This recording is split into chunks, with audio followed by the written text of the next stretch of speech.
Hey everyone, মই এটা ভিডিঅ'লৈ আপোনালোকক পুনৰ স্বাগতম জনাইছোঁ। এই আছো কিমান ধুনীয়া পিঠা মইনো কেনেদৰে বনালো বলক তেন্তে আজি ষ্টাৰ্ট কৰোঁ ভিডিঅ'টো। এই পিঠাটো মই কেনেদৰে বনালো আৰু প্ৰথমতে জহা চাউল 2 কাপ তিয়াই থৈ মেলি ধুনীয়াকৈ ধুই ললোঁ আৰু পাছত এইখিনি মই খুন্দি লওঁ।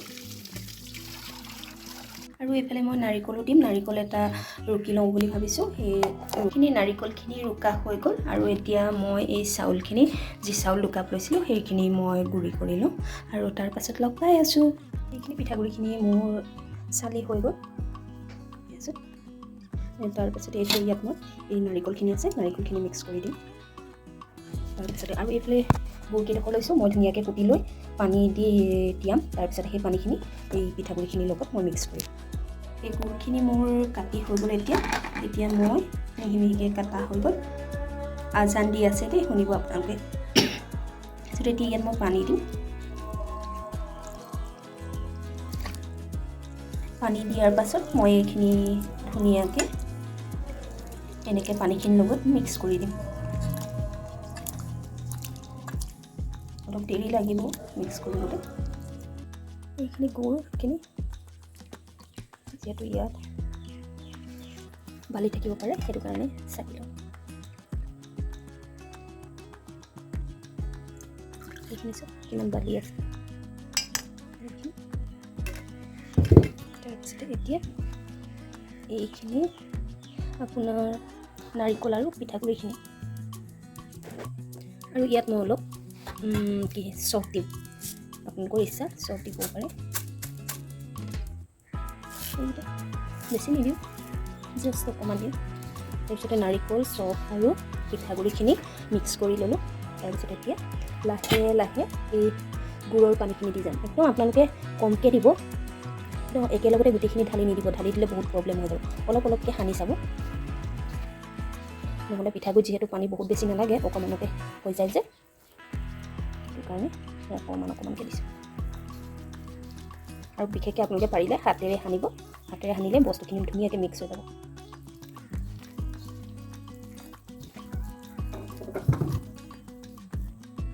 আৰু এইখিনি মোৰ হৈ গ'ল। এতিয়া মুঠতে আপোনালোকৰ বস্তুটো ইমানখিনি কৰিব, এনেকুৱা টাইপৰ।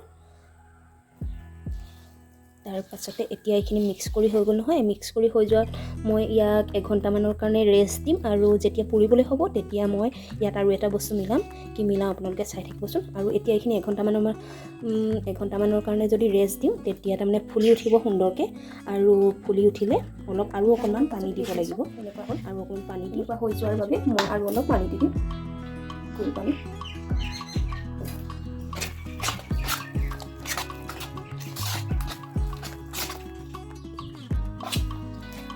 এইখিনি চব ধুনীয়াকৈ হৈ গ'ল। আৰু ইয়াত মই 1 চামুচ ঘি দিছোঁ। নিদিওঁ বুলি ক'লেও পাৰিব আপোনালোকে। মই গোন্ধটোৰ কাৰণে মনোৰমা ঘিটো দিছোঁ, আপোনালোকে বেলেগ দিওঁ বুলি ক'লেও পাৰিব। তাৰ পাছতে এতিয়া ইয়াত মই 1 চামুচ বেকিং পাউডাৰ দিম আৰু মিক্স কৰি দিম ধুনীয়াকৈ। আৰু ফাইনেলি বাটাৰটো এনেকুৱা হৈ গ'ল। ইয়াৰ মিক্সাৰখিনি এনেকুৱা হৈ গৈছে। আপোনালোকে এনেকুৱা কৰিব।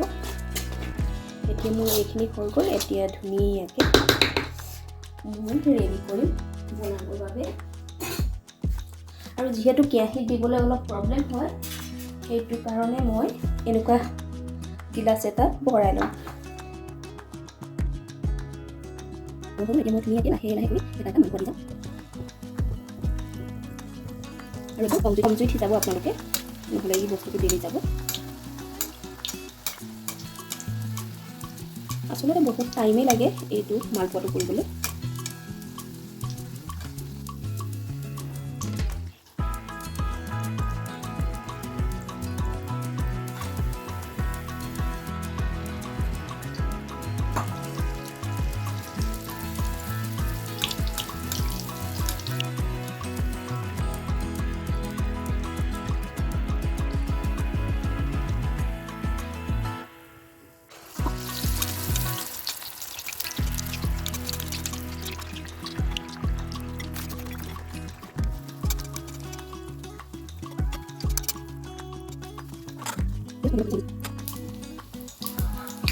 লৈ আছোঁ মোৰ মালপোৱা ৰেডি হৈ গ'ল ইমান ধুনীয়া ধুনীয়া ফুল কাটা কাটা হৈছে আৰু খাবলৈওতো বহুত সোৱাদযুক্ত হয়েই লগতে দেখিবলৈও ধুনীয়া চাওকচোন ইমান ধুনীয়াকৈ ফুল কাটা কাটা হৈছে গৰম হৈ আছে যিটো কেৰাহীৰ পৰা নমাইছোঁহে সেইটো কাৰণে বাকী ক'লা ক'লা হ'ল কাৰণ গুড় দিয়া যে সেইটো কাৰণে ক'লা ক'লা হ'ল কিন্তু সোৱাদত কোনো কমি নাই সেয়া চাওক ধুনীয়াকৈ মালপোৱা ৰেডি হৈ গ'ল আৰু এতিয়া গৰম গৰম চাহৰ লগত জুতি লগাই খাম আৰু ভিডিঅ'টো মোৰ কেনেকুৱা পালে আপোনালোকে জনাবলৈ নাপাহৰিব আৰু লাইক আৰু কমেণ্ট এটা দিবলৈ নাপাহৰিব আৰু নতুনকৈ অহাসকলে অনুগ্ৰহ কৰি চেনেলটো ছাবস্ক্ৰাইব কৰি থৈ যাব আগলৈও যাতে এনেকুৱা ভিডিঅ' পাই থাকিবলৈ পুনৰ এটা ভিডিঅ' লৈ আকৌ মই আপোনালোকৰ মাজলৈ আহিম আজিলৈ আহিছোঁ বাই বাই